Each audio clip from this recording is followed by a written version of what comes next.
सही बुखारी और फतहुल बारी में कुरान हकीम की आयतुल कुर्सी के बारे में इरशाद रसूल अकरम सल्लल्लाहु अलैहि वसल्लम है कि जो शख्स सोने के लिए लेटने से पहले इसे पढ़ेगा, अल्लाह की तरफ से उस पर निगहबान मुकर्रर होगा जो उसके साथ रहेगा और शैतान उसके करीब नहीं आ सकेगा। अल्लाहु ला इलाहा इल्ला हुवल हय्युल क़य्यूम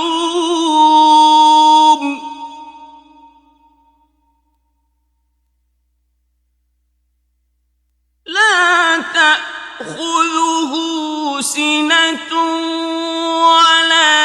नौम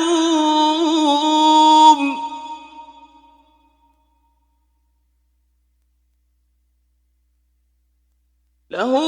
मा फिस्समावाति व मा फिल अर्द मन ज़ल्लज़ी यशफ़अु इंदहु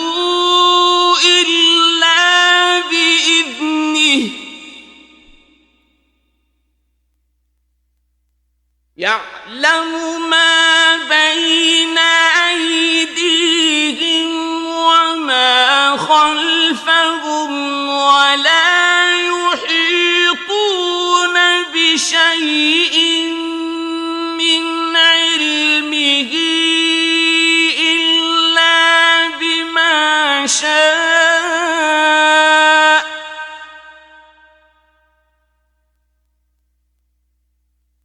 وسع كرسيه